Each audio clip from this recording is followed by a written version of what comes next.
एक बार श्री कृष्ण कान्हा वन में बैठे हुए थे तो उन्होंने राधा जी को बुलाया और राधा जी से बोले कि हे राधे, तुम्हारे मुख मंदिर में ये चिंता के भाव कैसे?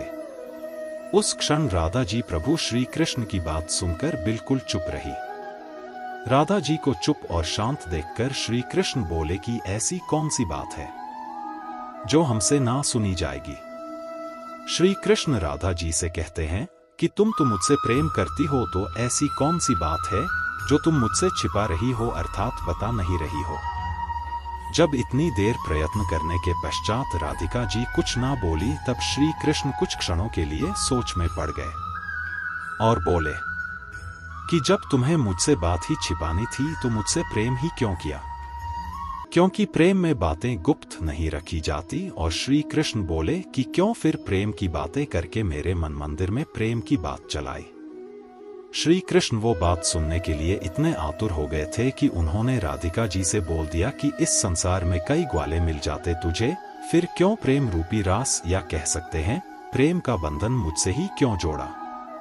और कहने लगे कि मुझे ऐसा पता होता कि तुम्हें मुझसे बात छुपानी है तो मैं प्रेम ही ना करता, क्योंकि मैं अपना प्रेम व्यक्त भी करता हूँ और अपने मन की बात भी बताता हूँ।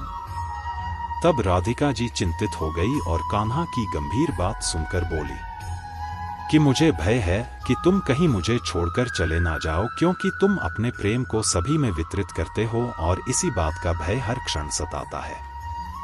मैं यह जानती हूँ कि तुम मुझसे अनंत प्रेम करते हो, पर मेरा हृदय और मन इस तरह से चंचल है कि उसे इस बात का यकीन नहीं होता। मैं तुझसे इतना प्रेम करती हूँ कान्हा कि मुझे उसके अंत का भी आभास नहीं है। तब श्री कृष्ण बहुत ही उदार भाव से कहते हैं कि मैं तुझसे ही प्रेम करता हूँ और हर वक्त तुम ही से करता हूँ, पर पता नहीं तुम्हें मेरे प्रेम पर संदेह क्यों है। अगर तुम भी मुझसे प्रेम करती हो तो हे राधे, ऐसी बात पुनः दोबारा न करना, क्योंकि जब भी तुम ऐसी बात करती हो तब मेरा हृदय इस संसार रूपी मायाजाल में भी इस मधुबन की शीतल हवा में आग की लपेटों को महसूस करता है।